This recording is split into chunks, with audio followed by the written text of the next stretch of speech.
Okay, how are we doing, everyone? It's been a minute. Hope everyone is doing great. We're back with the Rugby Muscle Podcast, and what better way to be back than to chat to a guy who has been a mentor to me, who has basically completed rugby strength and conditioning, left the game, and then come back with his comprehensive Learn to Tackle course.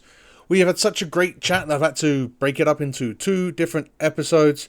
Today we'll discuss Keir's background because I do think it is really important and it's significant in shaping how well-rounded this course is. And then we'll follow up with more of a technical chat around the tackle area as a skill. Before we do get into this episode, I would love if you can give us a thumbs up on YouTube, rate the show 5 stars on your podcast platform, and drop a comment with your thoughts and feedback. That stuff really does help. And if you want to check out more, be sure to subscribe. One final thing, this week only, Keir does have a sale on the Learn to Tackle course through Rugby Muscle, and you'll find that linked in the description below. And all you have to do is use the code TOM, that is TOM. If you didn't know, my name is Thomas John, that is where TJ comes from, and you'll save yourself 33% off the asking price. Right, that is way too much talking from me. I do not like long intros, particularly when we're doing interview podcasts, so let's jump straight into this chat with Keir, where we start out by discussing the all-important issue of concussions in rugby and how we might prevent them when it comes to tackling. It was something I listened to a while back. He consults with World Rugby for concussions. Yeah. And what they found was in the NFL, you just you almost solve the concussion issue just by saying, right, we're not going to do more than 20 minutes of contact at practice. And that sort of solved everything for some reason. Rugby wasn't like that. And I think probably this would lend it towards, your course and everything, because in rugby, I think like 80% of or it might have even been 90% of the concussions occurred in matches. Yep. You're not really reducing the contact risk that much because it's only 10% of the total thing anyway. But then you're also preventing them from accumulating the skill in order to potentially prevent concussions in matches. That's it. So it's like, we thought that limiting training contact would help. And I'm sure it does. I think it's the nature of the contact. Research is, or the problem with concussion in rugby is like, we're not even concussion, like the head accelerations, all that research, like all the consequences of this are 20 years like backdated.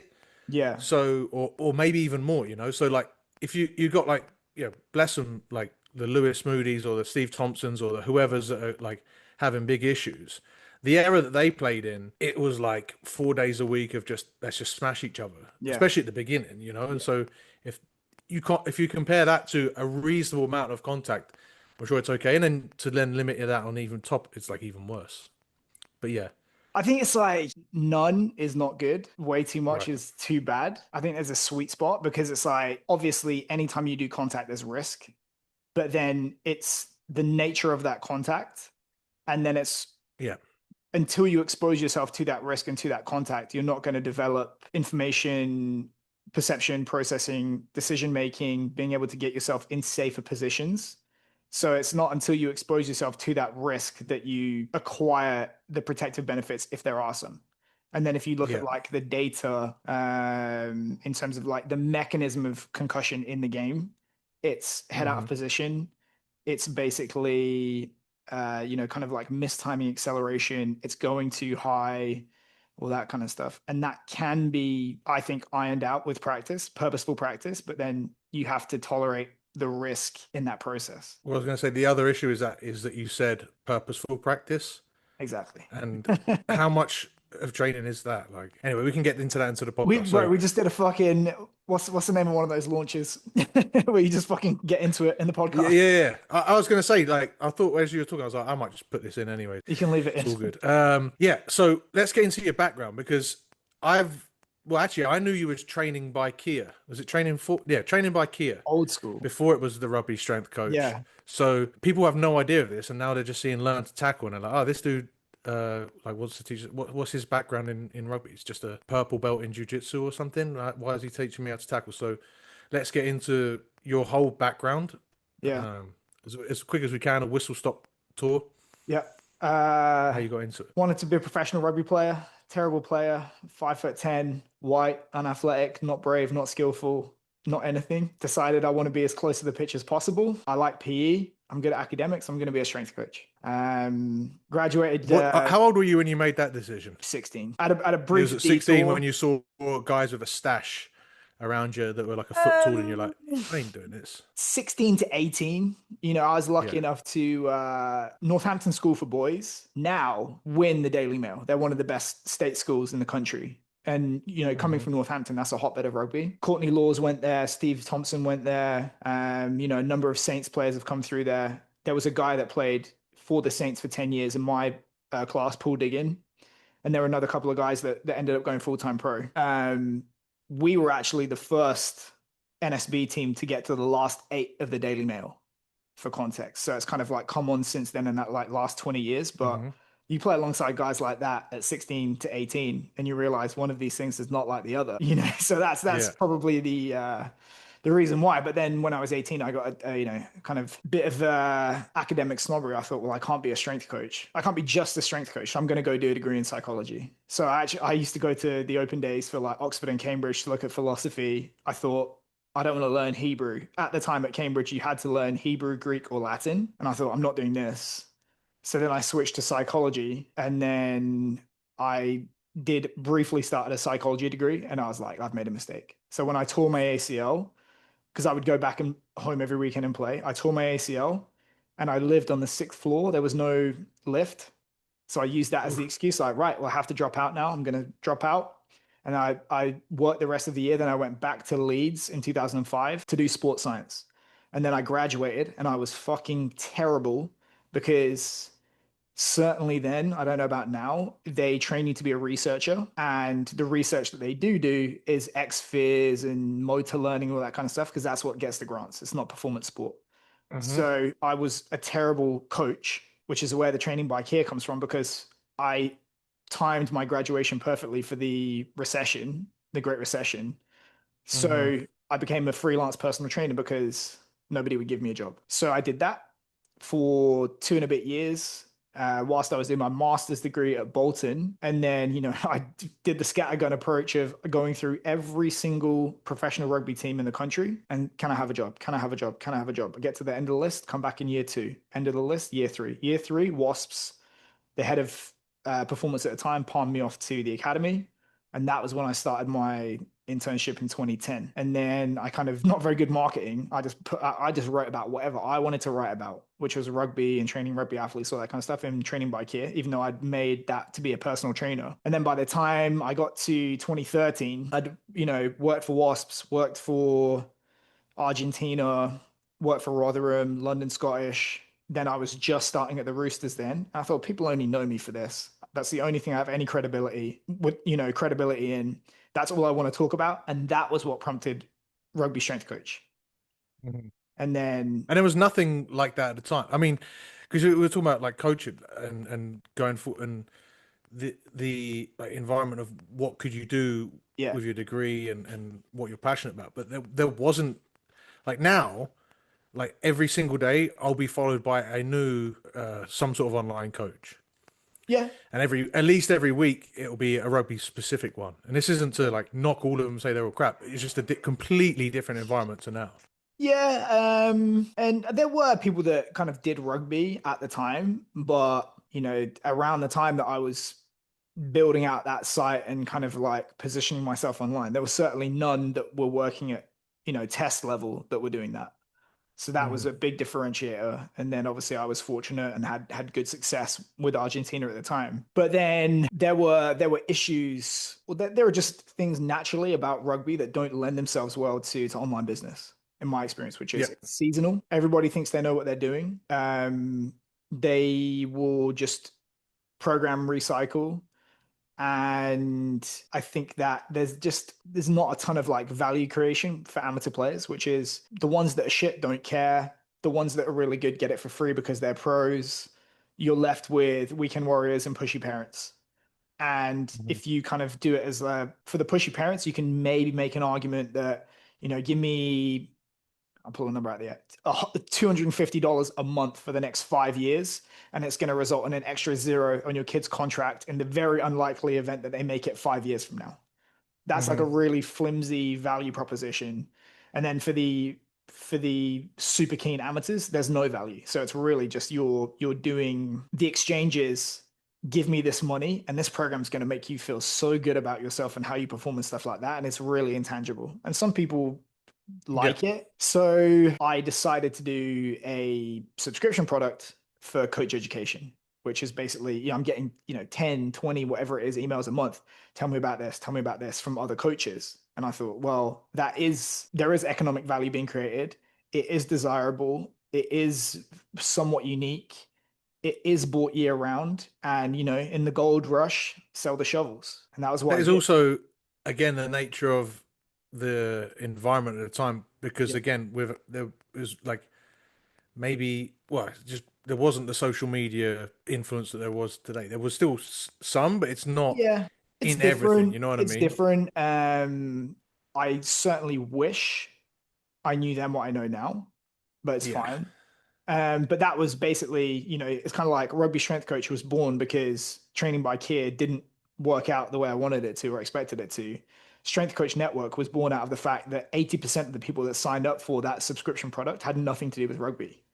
Yeah. And then by the time I sold it, it had, 2,000 members in 25 different countries and all these different sports.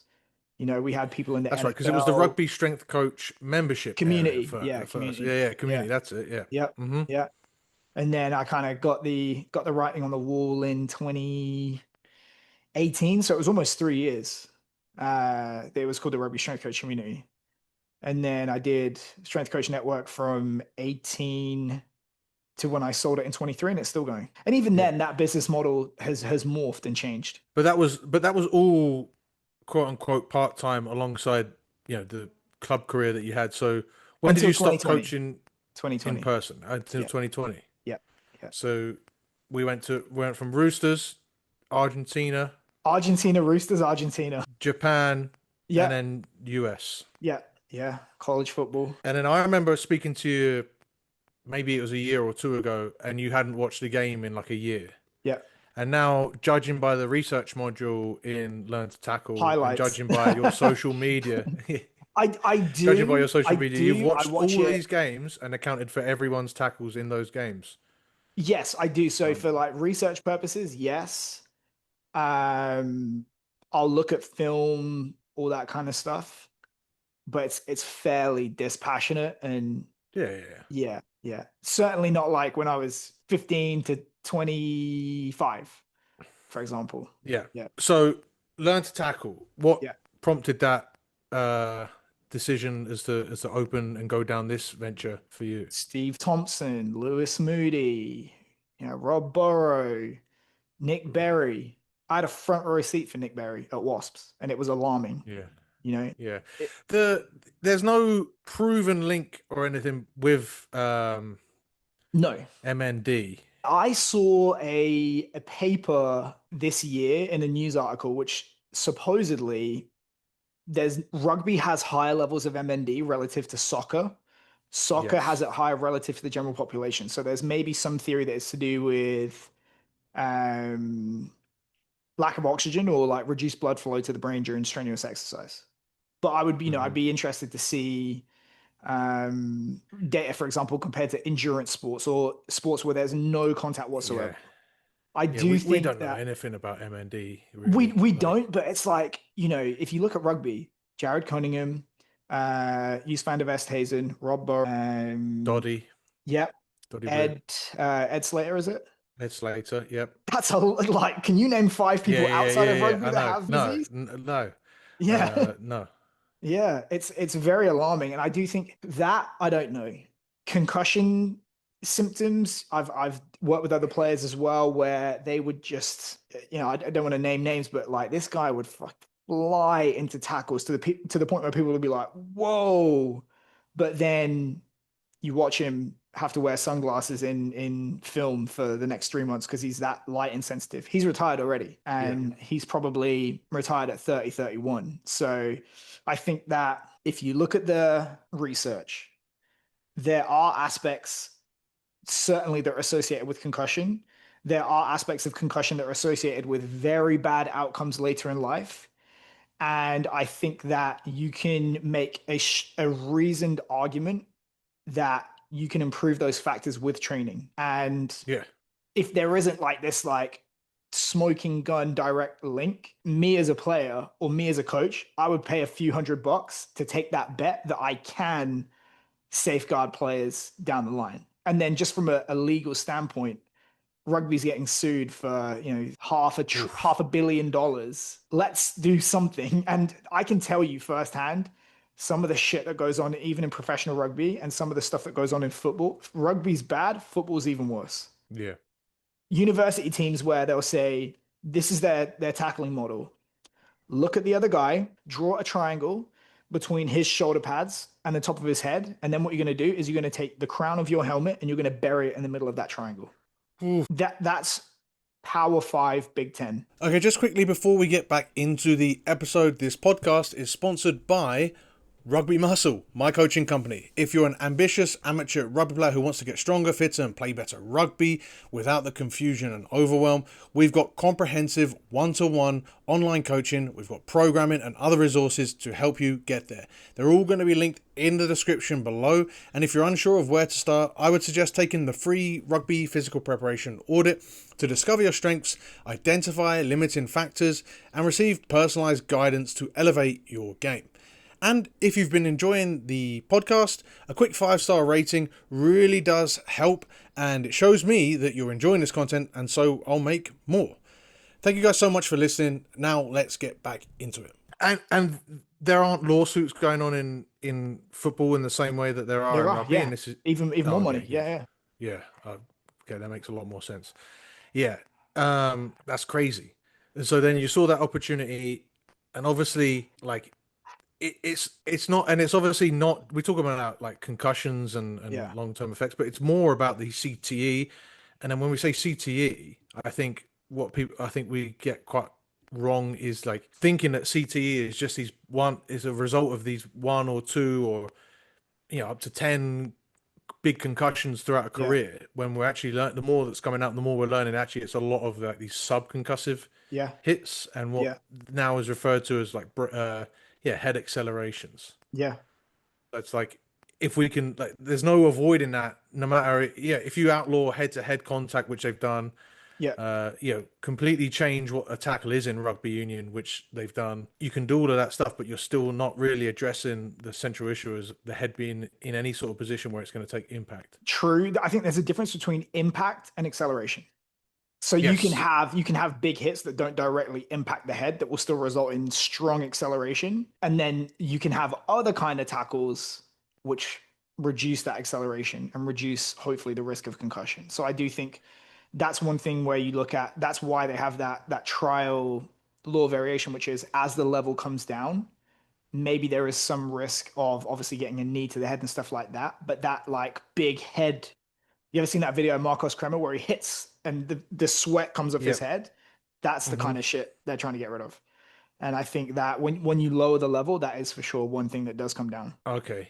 So I guess then the question is, how did you identify this as something that you could correct as a like strength and conditioning coach? Is there anything that you saw during your career as S&C in rugby that sort of paralleled what you're trying to produce here with the big thing about being a strength coach, which is it's definitely true in American football. It's probably true in rugby too, which is as the strength coach, you know more about their job than they know about yours. So especially in American football, rugby's better because they have more stringent qualifications and stuff like that. But there's no real strong academic requirement to be a coach, and there's no real deep understanding of motor learning. So when you have a front seat for 10 plus years and you see that and you're like, why isn't somebody trying to fix this, right? So there's value to being a strength coach, which is you have that knowledge of motor learning and drill progression and stuff like that. There's value to playing the game and being a student of the game. So this is not to negate the experience of coaches, because typically they're former players, almost exclusively former players. Absolutely not negating that experience, because they understand the context in which movements are being carried out.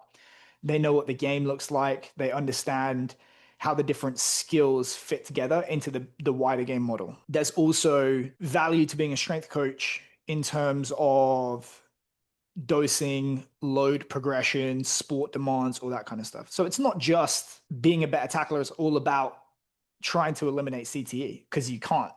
It's like, if there's risk, can we reduce it? I think I can. Is there a performance enhancement to dosing tackle work intelligently and progressing at and above worst case scenario demands for the game? Absolutely.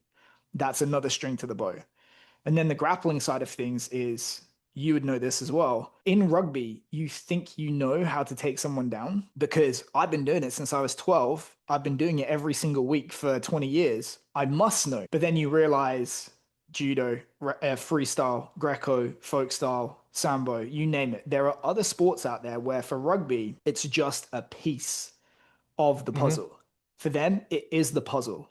So the whole time that we're, as a sport, paying attention to Olympic weightlifters because all they do is learn how to move stuff explosively, and we pay attention to sprinters because all they do is learn how to move from A to B as fast as possible, we should adopt the mindset that those people whose sport is to take resisting human beings down to the floor, and normally you're rewarded for doing it as efficiently as possible, because you got to do it for rounds at a time. You have to do it for multiple bouts in a tournament, and so on and so on. There's value there that typically isn't accessed. And on the occasions where it is accessed by teams, it's not put into a framework that, one, understands the demands of the sport, two, understands how to dose and progress it appropriately, and three, doesn't integrate those principles and those movements into a sporting context. You can be the world's best judoka, the world's best wrestler. It's not going to make you better at 2-on-1s with a ball in hand, for example. And conveniently, I've just described all the areas that I have experience and I can try and combine. So am I the world's best strength coach? Close, but no. Am I the world's best, motor learning expert? No. Was I the world's best player? No. Am I the world's best grappler? No. But being able to access all of those areas combined, hopefully the sum total value that people are going to get from it is way higher than if they tried to do it themselves, or if they tried to assemble a team of experts where they don't know or understand each other's roles. That's why. Yeah, that's what I got out of the course. And I was like, I think if I'd have had more, if I'd have spent a year or two doing this, this is exactly how I would produce it and exactly what I'd come up with. It took me 6 months of full-time work to put it together. Yeah, it took a long time to put it together. And, annoyingly, now that it's been out for 3-4 months, I've got a whole bunch of other stuff that I want to change and add and iterate over time. Yeah. Because it's funny, I don't know if you had the same experience when you first started doing jiu-jitsu, but I did jiu-jitsu, I think, a year after rugby, and obviously still had everything about me was my identity was as a rugby player anyway. So I came in and everyone would straight away, if we did stand up, no one would want to go with me. I'd go with the black belt straight away. People would watch and be like, can you talk me through that takedown you did? And I was like, no. What do you mean? What do you mean talk me through? What did you do? I was like, well, what I did was I went up to him and I grabbed his legs and took him down. And you've touched on it, which is, even at the pro level, that was about the extent of the nuance, which is you're taught in rugby for the most part, hit him somewhere between his thighs and his waist, make sure your head's on the right side, grab his legs, and then once you've made contact with him, leg drive like fuck. Yep. You're only taught one. That would be and that's at best. Yeah, that would be okay, we're going to teach passing today. All you got to do is just hold the ball with two hands, launch it at the other guy, make sure your hands are pointing at him when you're done. Think how much time gets spent in rugby on all the different types of handling drills, all the different types of progression, one hand, two hand, along the floor, lobbing, short, wide, all that kind of stuff. We don't have that level of variety and nuance to tackling. And yet people can cite tackles that have changed the course of games 20 years after the fact. That's how important it is. Well, and they occur 120 times a game. In games. Yeah. So it's way more than scrums. Yet how long do we spend? An amateur rugby club that has 4 hours of practice a week. Yeah, we'll spend at least 1 hour of those doing scrums and lineouts. And here's the thing: if you look at the game, The average number of tackles in the average professional game is just 12. That's 12 full intensity tackles. You'll be lucky to get that again, maybe a little bit more in the week. It's really tough to be a master of anything off of 25 reps a week when 12 of them are hair on fire chaos. That's an environment that, to me, expresses your skill rather than develops it. In the same way that if you put a 1RM on a bar, it's going to tell you how strong you are. It's not necessarily the best way to get stronger. So it comes back to that thing about purposeful practice, which is if all you're doing is smacking the bag and playing rugby, it's probably not going to get you there. Yeah. Let's talk about like smacking the bag and like common mistakes that we see with, because obviously people think that they are practicing tackling when they've got a static cylinder stand up right in front of them, and they have a 5 meter run up, and they leap off their feet and slam it as hard as they can. Yeah. Or maybe even a little bit better, they've got someone holding a square foam pad.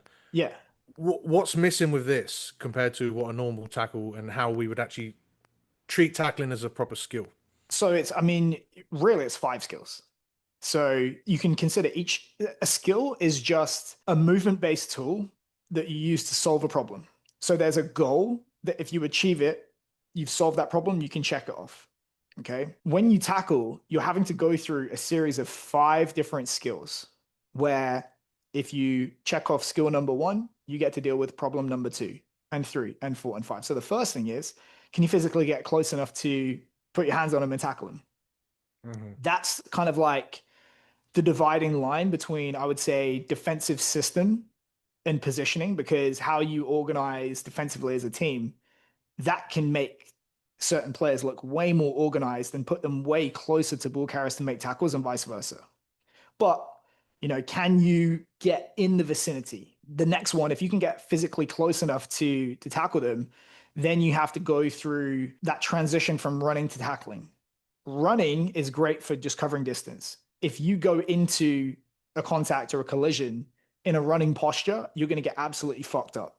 So the body positions and the movement patterns that lend themselves to running are very different from those that lend themselves to tackling. So there has to be a transition, which is the line speed's going to have to come down, the body height's going to have to dip, the shin angles are going to have to sharpen, hands are going to come up, head's going to come up, or you're going to start to pack your neck to focus on your target. Then once you've kind of got prepped, then there's, call it the punch phase, which is you have to punch into the target, which is it's now you have to close that distance, enter the ball carrier's space and get connected to their body.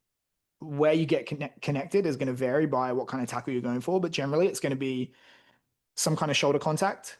And then your arms are also going to punch around the ball carrier's body to get that connection, because it's not, from grappling, you need ideally your arms all the way around your opponent with your hands joined, closed loop. So when your arms are joined like this, there's physically no gap that they can slide out of, or maybe they can slide underneath, whatever.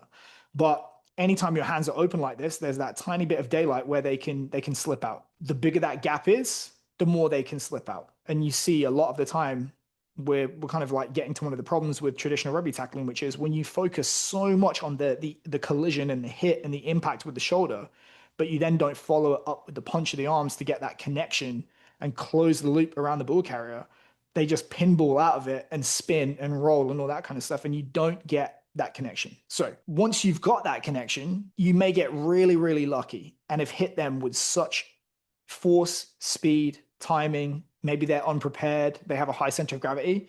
It might be that the energy of that initial collision off balances them, their legs flat from underneath them, and they hit the ground. And then it doesn't really matter that you didn't connect to them, because you can just kind of like hold them on the floor, tackle complete. If they survive that, what you're going to have to do is start leveraging their center of mass. So let's assume that I've hit you and I've got a hold of you and you're still upright. So the whole time that our combined structure, we have a base of support. If our center of mass resides within that base of support, you're going to remain upright.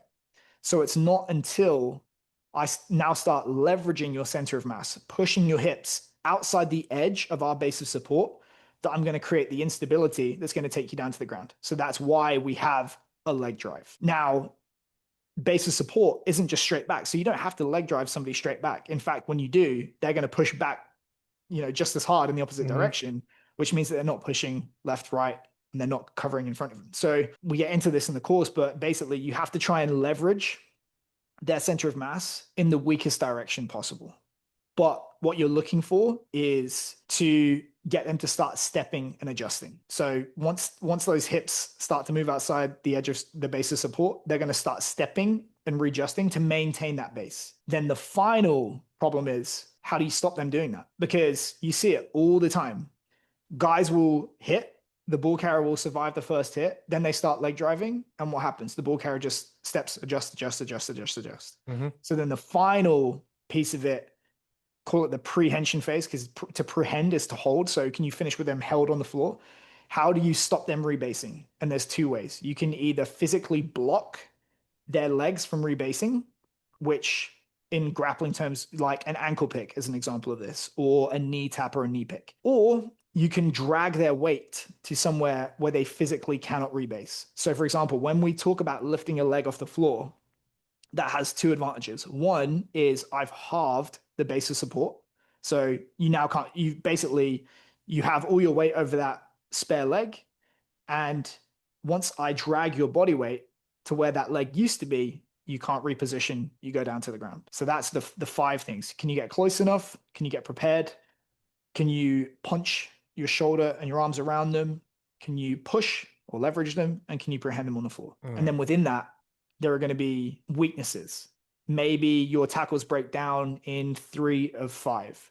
Maybe it breaks down on the left shoulder. Maybe it breaks down at this height. Maybe it breaks down on this finish. And that's where the granularity comes in. But with that framework, you can effectively judge every single contact and tackle that you make, which is interesting because firstly, like, you can see a lot of pro teams will accept a lot of missed tackles because they don't, their job of, sometimes the job of the tackle is not even to bring the guy to the ground, it's to stop that momentum.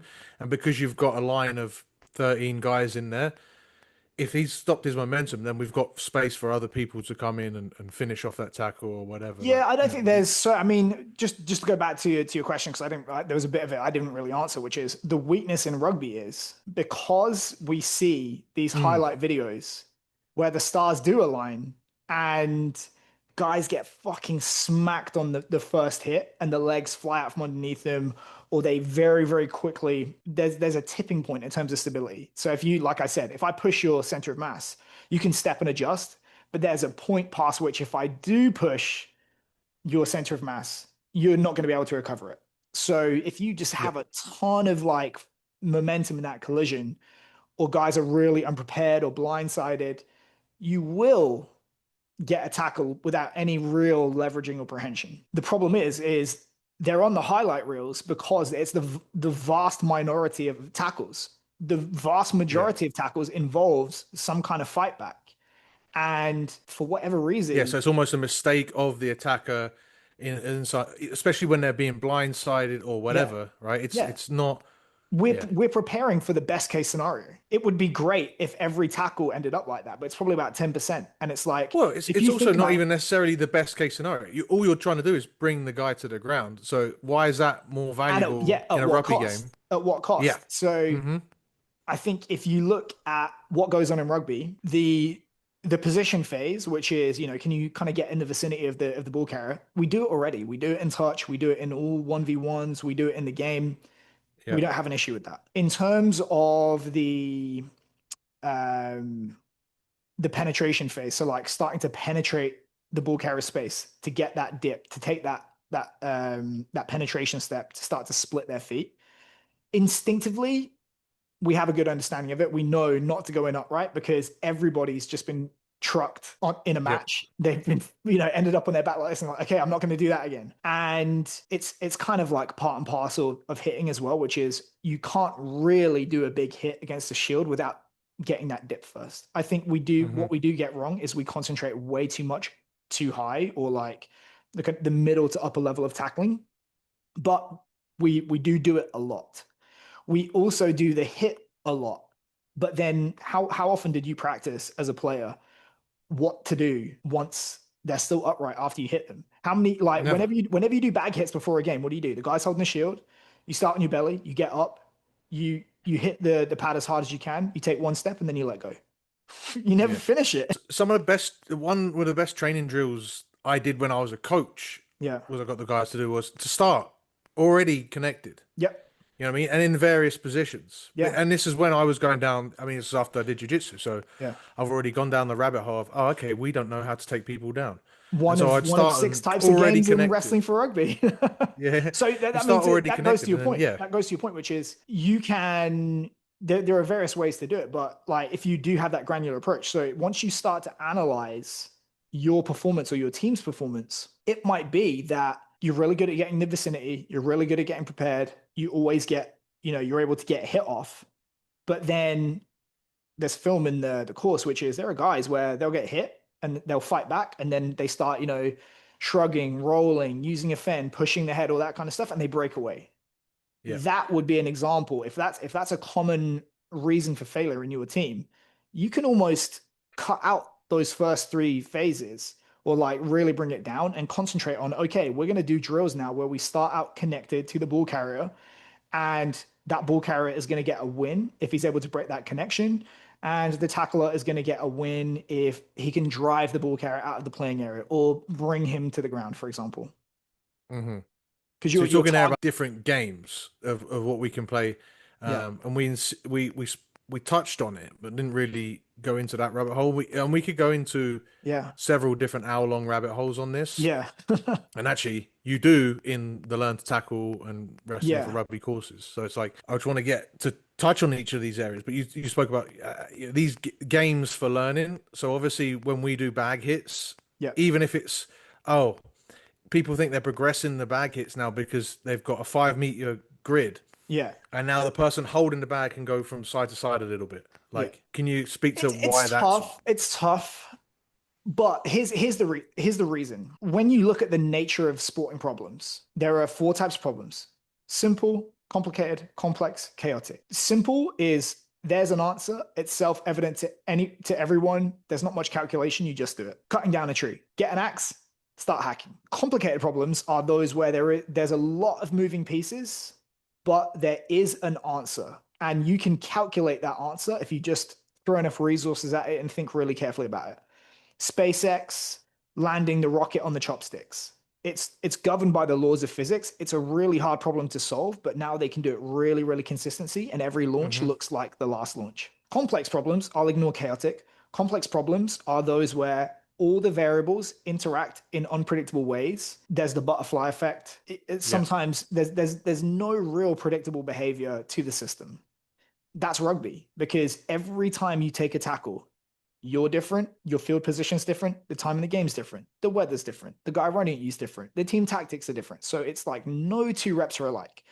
So the idea that you're going to prepare for that complex, unpredictable, chaotic environment by being like, okay, we're going to do bag hits, and that's going to train the skill, it's just simply not the case, because you're constantly having the way that we try to solve complex problems is we have best practice, and then we probe, we try stuff out.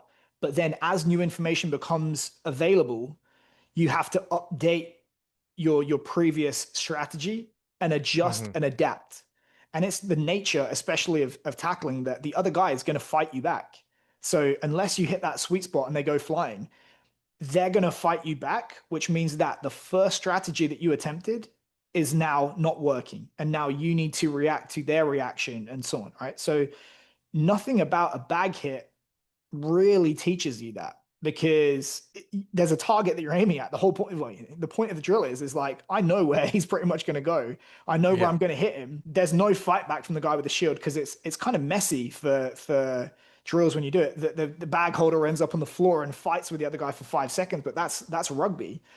And those aspects do not get trained generally in rugby. So if you move forward from the idea that this is a dynamic problem to be perceived, processed, and solved, and you have to adjust as you go, and because of the nature of the problem, There's no one size fits all. I could name you multiple athletes that play the same position that have very, very different tackling styles because they figured out what works for them and their game. If you accept that as a reality, why on earth would you coach a team of athletes and say, this is the way that we're going to tackle?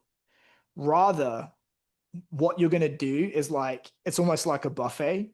You're going to say, here are a bunch of common tackle strategies that the best players in the world seem to use to solve the problem of tackling. And ultimately, the problem of tackling is, how do you take the ball carrier down to the ground and hold them there? That's the only criteria for a successful tackle. And then obviously you have the laws of the game that will filter what you can and can't do. Outside of that, it's really just what works for you. Okay, we're going to pause for a break in the episode there. Thanks so much for listening. Once again, if you liked what you're hearing and you want to learn more and you want to understand the tackle completely, you also want to pick up Wrestling for Rugby and Solo Tackle Prep all bundled into one bundle and save 33%. Check out Learn to Tackle in the description below and use the code TOM, that's TOM, for a full 33% off of the asking price. Okay, and that's it. If you enjoyed this episode, make sure that you're subscribed ready for the next one. Give us a thumbs up and a 5-star rating. And also, if you want me to interview more guests, let me know in the comments below. Maybe even drop a name of who you'd like to listen to, or just drop me a comment. Let me know what you thought of the episode. Love to hear from you. Thanks so much for listening. I'll catch you in the next one.